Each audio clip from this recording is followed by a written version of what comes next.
కుటుంబము మానవులుగా ఎవరే కానీ ఈ లోకములో నశించకూడదని, నశించిపోయే దాన్ని వెదకి రక్షించుటకు యేసుక్రీస్తు ప్రభువారు ఈ 2026 సంవత్సరం కిందట ఈ లోకానికి వచ్చారు. ఆ సువార్త మీకు తెలియపరుస్తున్నాము. మీరు కూడాను ఏ విధము చేతనైనా నశించకుండా ఉండాలని ప్రభు యేసుక్రీస్తు వారిని మీకు పరిచయం చేస్తున్నాము. ఆ యేసు ప్రభు వారు ఎందుకు రక్షించాలనుకున్నారంటే, పాపము చేసిన వారిని పాతాళం పట్టుకుంటది గనక, పాపం చేసిన వారిని పాతాళం పట్టుకుంటది గనక, పాతాళం చేత నీవు కానీ నీ కుటుంబ సభ్యులు కానీ పట్టుకొనబడకుండా ఉండాలని యేసు ప్రభు లోకమును ప్రేమించెను. ఎందుకంటే పాతాళములో యాతన ఉంది, పాతాళంలో కేకలు ఉన్నాయి, పాతాళంలో అనేక రకమైన నెమ్మది లేని ఆకలి దప్పులు ఉన్నవి, అలాగే కోపము తాపము ఉన్నాయి గనక వాటి చేత మానవుడు నశిస్తున్నాడు గనక అలా నశించకుండా ఉండాలని యేసు ప్రభు ఈ లోకంలో మన కొరకు జన్మించాడు. ఆ జన్మించిన యేసు ప్రభు వారు నిన్ను ప్రేమించుచున్నాడు. ప్రియ సహోదరి సహోదరుడా, ఈ రోజుల్లో ఎక్కడ చూసినా యుద్ధాలు, ఎక్కడ చూసినా అపాయకరమైన విషయాలు వింటూ ఉన్నాము. హార్ట్ అటాక్లు వస్తున్నాయి, అకాల మరణాలు వస్తున్నాయి, ఇవన్నీ వచ్చుచున్నవి. అవి రావు కాదు కానీ ఏ విధము చేసరే మానవుడు మరణించక ముందే నిత్య జీవనం కూర్చున్న ఆలోచన కలిగి ఉండాలి, నిత్య జీవాన్ని కూర్చున్న మనసు కలిగి ఉండాలి. అందుకొరకే మారు మనసు పొందమని యేసు ప్రభువారు 2026 సంవత్సరం క్రితం ఇలాగే మాలాగే సువార్త చేశారు. ఆ గలిలయ ప్రాంతం అంతా కూడాను మనుషులందరూ కూడా మారు మనసు పొందాలని ఆయన సువార్త ప్రకటించారు. ఆయన మళ్ళా రెండవసారి రాబోతున్నారు. ప్రియ వెనకతలో ఉన్న గ్రామస్తులారా, అర్థం చేసుకోండి, ఆయన ప్రేమను అర్థం చేసుకోండి. యేసు ప్రభువారు ఆకాశానికి భూమికి మధ్యలో శిలువలో 3 మేకుల మీద ఆయన వేలాడదీయబడ్డాడు. 39 కొరడా దెబ్బలు తిన్నాడు.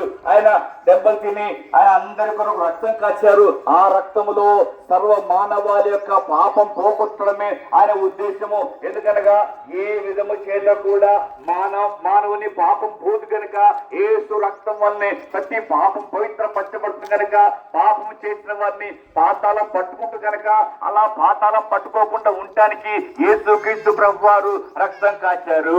ఆ రక్తములో ఏ వ్యక్తి పరిశుద్ధపరచబడ్డాడు, ఏ వ్యక్తి తన పాపం నుంచి పవిత్రపరచబడ్డాడు, ఆ వ్యక్తిని పాతాళం పట్టుకోదు, పాతాళములో నశించే అవకాశం ఉండదు. లాజరు రోగి ఉన్నప్పటికీ, లాజరు ఇల్లు లేనప్పటికీ, లాజరు ఆరోగ్యం లేనప్పటికీ, పాపం లేని వాడిగా బ్రతికాడు కనుక అతన్ని పాతాళం పట్టుకోలేకపోయింది. ధనవంతుడు అనేక రకాల ఆహారం తింటూ ఉన్నా, అన్ని విధాలుగా వస్తువులు కలిగి ఉన్నప్పటికీ అతనిలో పాపం ఉంది కాబట్టి అతనిని పాపం పట్టుకుంది. అందువల్లనే పాతాళములో యాతన పడ్డాడు. ప్రియ సహోదరి సహోదరుడా, మనకు 3 లోకాలు ఉన్నాయి. పైన ఉన్న లోకము దేవలోకము, మనమున్న లోకము మానవ లోకము, మన కింద ఉన్న లోకము పాతాళ లోకము, అది సాతాన లోకము. ఆ లోకానికి నీవు గాని నీ కుటుంబం గాని వెళ్ళకూడదని ఈ సువార్త మీకు వినిపిస్తున్నాము.